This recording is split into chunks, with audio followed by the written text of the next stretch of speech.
Ladies and gentlemen, let me ask you a question right from the start. How you do your morning, how you do your day. Because the truth is this: if you keep losing the morning, you'll keep losing the day. And if you keep losing the day, you'll keep losing the week. And if you keep losing the week, you'll keep losing the year. And before you know it, 5 years have passed, 10 years have passed, and you're still wondering why your life hasn't changed. Win the first hour, win the day. Let me ask you a question. How many times have you started your day late, rushed, stressed, and already behind before you even left the house? And then the whole day felt like you were playing catch up. That's not an accident. That's a principle. The way you start determines the way you continue.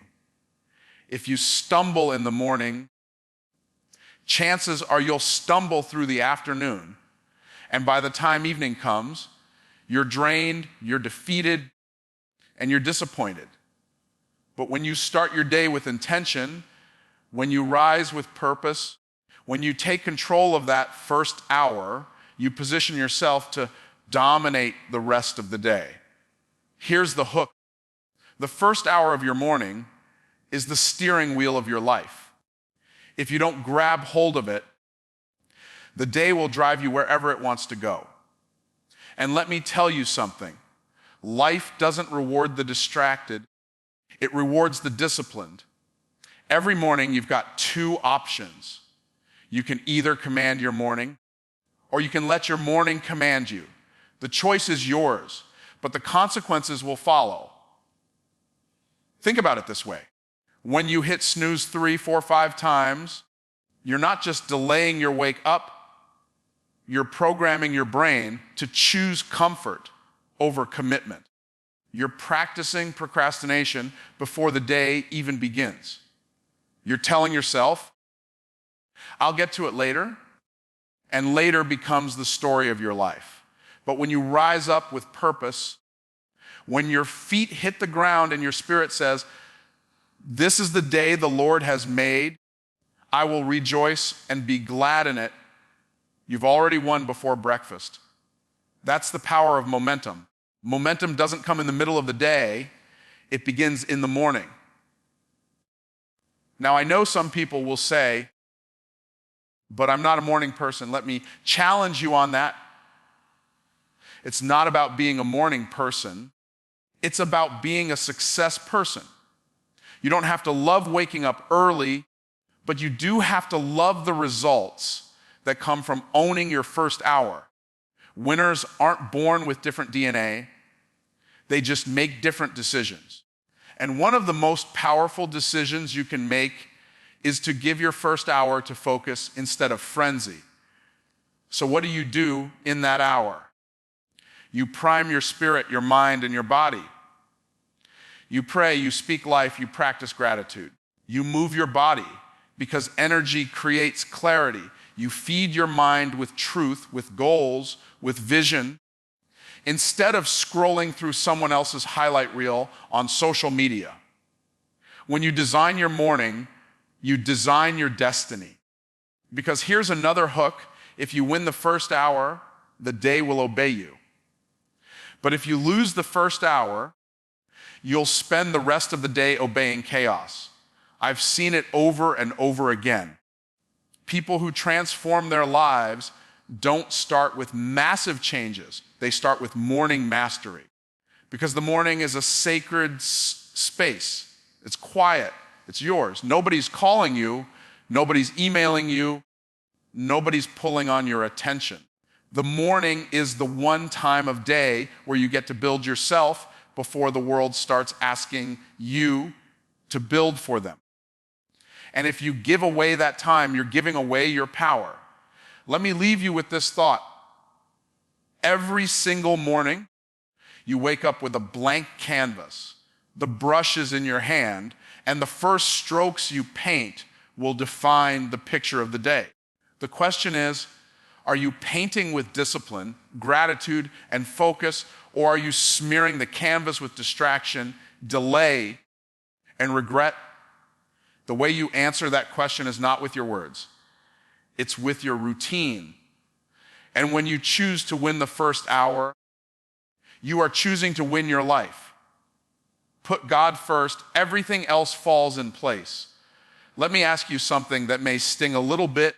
How many times have you started your day running to your goals, but never once acknowledged the God who gave you the ability to breathe, to think, to walk, to even have goals? And then by the end of the day, you feel empty, drained, and disconnected. That's not a coincidence. That's what happens when you try to live on your own power instead of plugging into the ultimate source.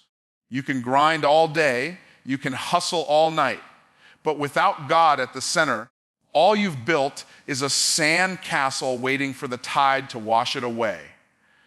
Here's the hook. If you start with God, you'll finish with victory. If you leave him out, you'll keep wondering why your ladder is leaning against the wrong wall. See, most people spend their first moments checking their phone, reading bad news, scrolling through distractions. But when you dedicate your first breath, your first words, your first thoughts to God, you shift from chaos to clarity, from weakness to strength, from fear to faith. That's not religion, that's principle.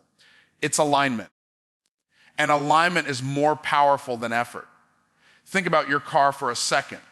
You can have the best engine, the best tires, a full tank of gas, but if your wheels are out of alignment, you'll drift, you'll wear yourself out, and you won't make it far. That's how life is without God in the morning. You've got talent, you've got ambition, you've got energy, but you're out of alignment. And misalignment costs more energy than you realize.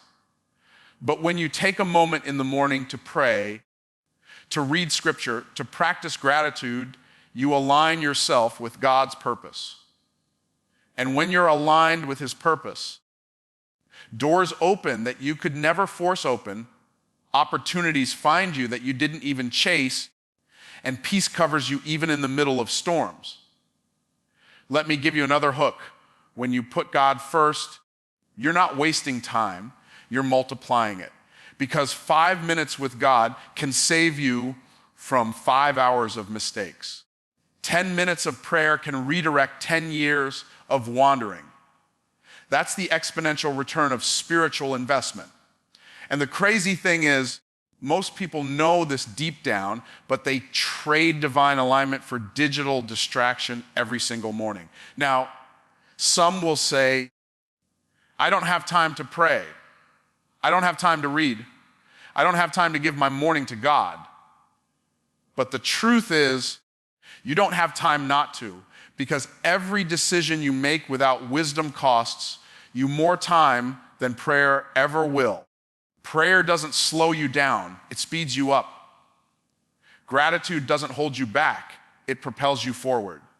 Scripture doesn't bind you, it frees your mind so you can think higher, act wiser, and live stronger. I've watched it happen in my own life and in the lives of people I've mentored.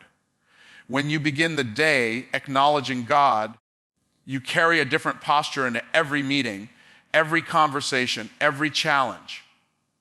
Instead of reacting with fear, you respond with faith. Instead of being shaken by problems, you stand on promises. And that kind of confidence doesn't come from motivational videos or positive quotes. It comes from knowing you're not walking through the day alone. So let me ask you right now, who's guiding your day? Is it your phone, your boss, your circumstances, or is it God? Because whoever you acknowledge first in the morning, that's who you've given authority to direct your steps. If you want clarity, strength, and peace that outlasts the chaos of the world, you've got to put God in his rightful place. The first place, the highest place. And when you do that, everything else falls in line, not always instantly, not always the way you imagined, but always in the way that leads to your destiny. Movement creates momentum. Let me ask you a question that will challenge your thinking. How many of your days have started with dragging yourself out of bed, shuffling around half asleep, and feeling like you're already 2 steps behind? And how often does that sluggish start carry into the rest of your day? That is not a coincidence. It's a principle. The way you move your body in the morning sets the rhythm for how your mind, your emotions, and your actions move throughout the day. If you begin slow, you'll stay slow. But if you begin with energy, you'll carry momentum into everything you do. Here's the hook: motion creates emotion. You don't wait to feel motivated before you move. You move. And that movement generates the motivation. Too many people are waiting for inspiration to fall out of the sky, but inspiration doesn't show up before effort. Energy is not found, it's created. And the fastest way to create it is to move your body. Whether it's stretching, walking, jogging, or a quick workout, those first few minutes of physical action tell your brain, we are alive, we are ready, and we are in control. Think about it like this: your body is a battery. When you're lying in bed, your charge is low. But as soon as you start moving, you're plugging into a power source. The blood starts flowing, oxygen fuels your brain, and suddenly clarity replaces confusion. That's why some of the greatest leaders, innovators, and performers have morning routines that include physical activity. They understand this principle. If you don't activate your body, you deactivate your potential. Another hook: if you wake up your body, you wake up your destiny. Because the discipline of moving in the morning is not just about health, it's about identity. Every push up, every step, every stretch is a declaration. I am not lazy, I am not average. I am not waiting for life to happen, I'm happening to life. And when you start the day with that posture, it bleeds into everything else you touch. You negotiate differently, you think differently, you show up differently. Why? Because momentum is now on your side. Here's the danger of not moving: stagnation breeds hesitation. When you stay still, you start overthinking, you start doubting, you start procrastinating. But when you move, you break the chains of hesitation and replace them with acceleration. That's why athletes don't just jump into the game, they warm up. They move their bodies first, because movement primes performance. Your life works the same way. If you want to perform at a high level in business, in relationships, in your personal growth, you've got to warm up your body in the morning. Let me paint you a picture. Imagine 2 people starting their day. One wakes up, scrolls on their phone for 30 minutes, complains about being tired, and drags themselves into the day. The other wakes up, drinks water, moves their body, gets their blood pumping, and walks into the day energized. Who do you think is going to dominate their goals? Who's going to make sharper decisions? Who's going to inspire confidence in others? It's obvious. And the difference didn't come from luck. It came from the choice to move. Movement also creates momentum beyond the physical.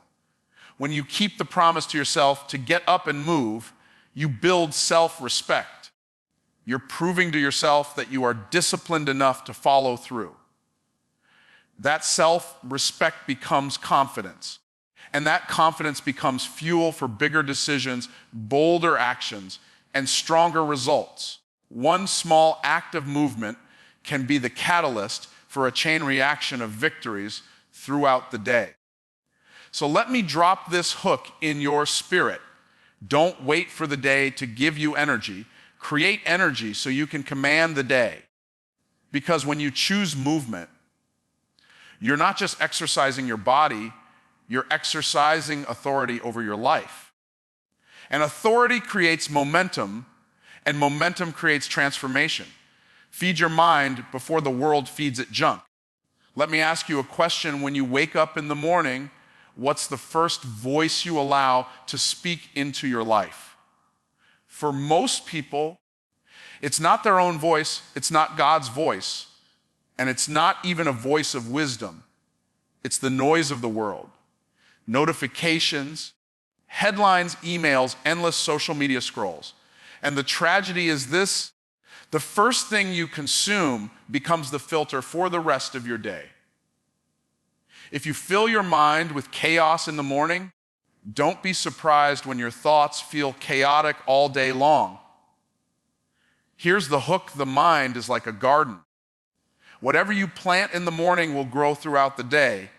If you plant weeds of distraction, fear, and negativity, you will reap confusion, worry, and wasted time.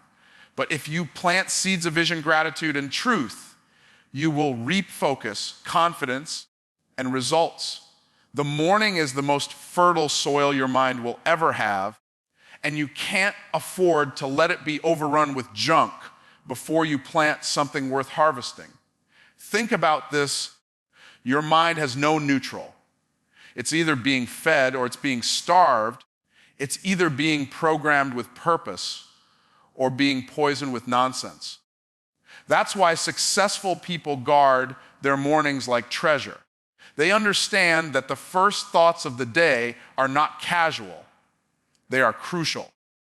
They're the blueprint for every decision that follows.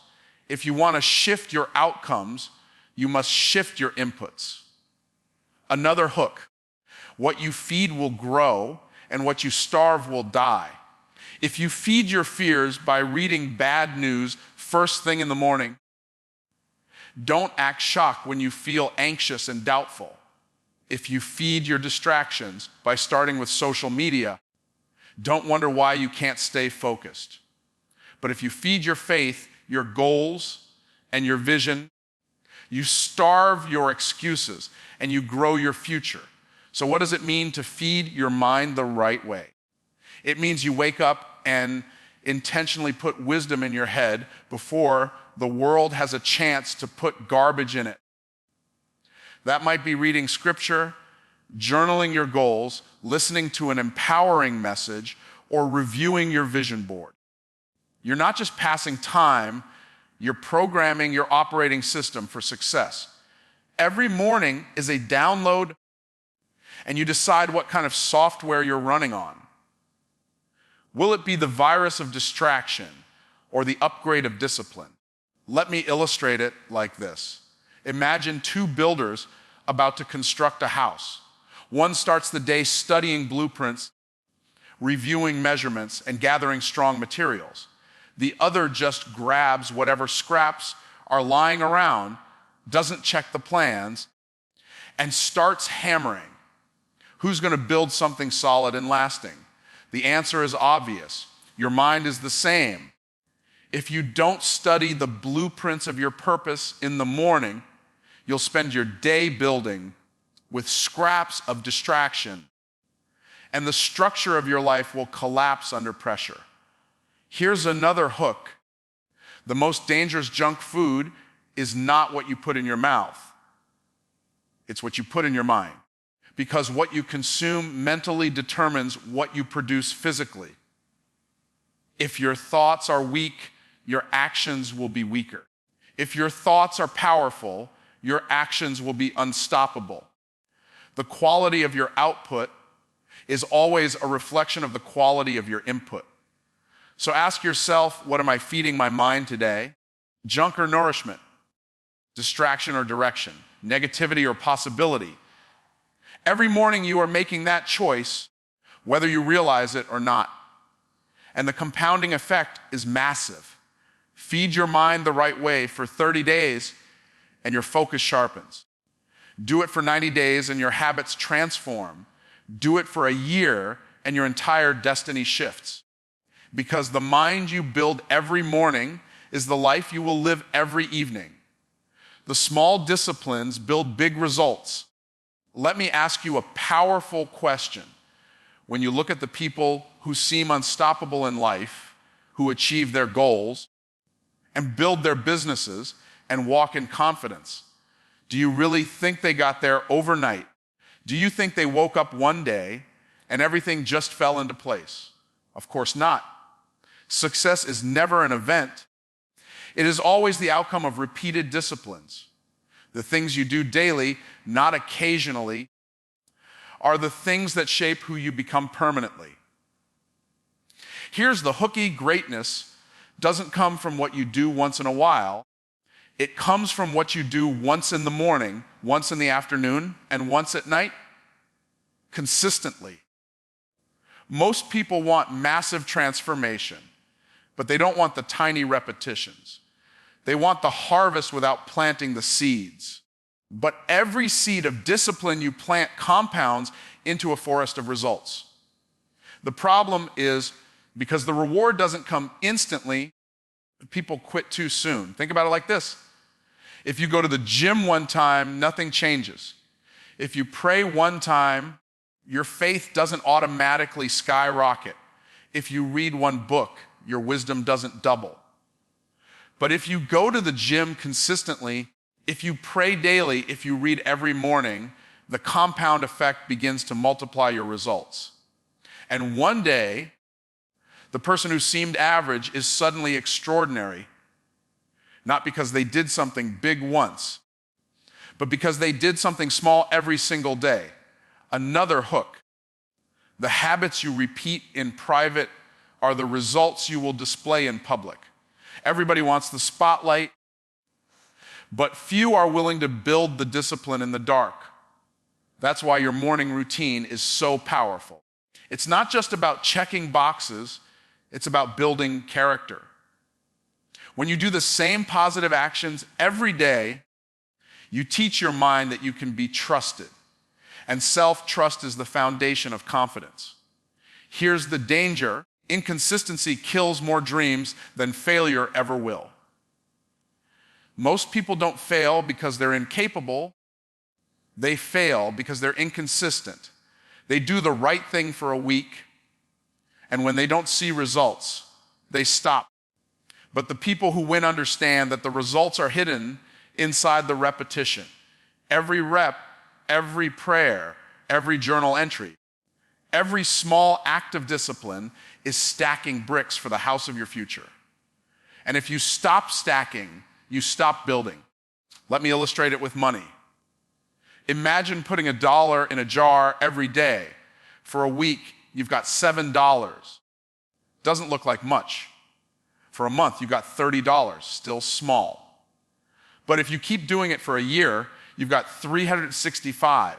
Keep doing it for 10 years, and suddenly it's thousands. That's how discipline works. It's invisible at first, unimpressive in the beginning, but unstoppable when compounded. Another hooky: consistency compounds, inconsistency costs. Every day you show up, you're either paying into your future or robbing from it. And the crazy thing is, the price of discipline is always less than the cost of regret. The 5 minutes you spend in discipline today will save you from 5 years of regret tomorrow. The truth is this: the gap between average and extraordinary is not talent, it's discipline. Average people do things sometimes. Extraordinary people do them all the time. Average people act when they feel like it. Extraordinary people act regardless of how they feel. Because discipline is not about feelings, it's about decisions. And when you master the decision to stay consistent, you master the ability to transform any area of your life. So let me remind you of this principle. Small disciplines don't just create results, they create identity. Every time you keep the promise to yourself, you are becoming the person capable of carrying the success you desire. Every time you break the promise, you are reinforcing the version of yourself that settles for less. The question is simple: which version are you practicing every morning? Because the version you practice is the version you will become. Your morning shapes your identity. Let me ask you a question. When you open your eyes in the morning, what are you really telling yourself? Are you telling yourself you are someone who is disciplined, focused, and ready to lead your life? Or are you telling yourself you are someone who drifts, reacts, and waits for circumstances to decide who you get to be today? Because every morning is not just about starting a new day, it's about deciding your identity. The actions you choose in those first moments are not random, they are declarations of who you believe you are becoming. Here's the hook. Every morning is a mirror. It doesn't just reflect your habits, it reflects your identity. If you roll over, hit snooze, and scroll, you're telling yourself, I'm someone who avoids, I'm someone who reacts, I'm someone who follows. But if you rise with intention, pray, move, and focus, you're declaring, I'm someone who leads, I'm someone who grows, I'm someone who wins. Identity is not built once, it's built daily.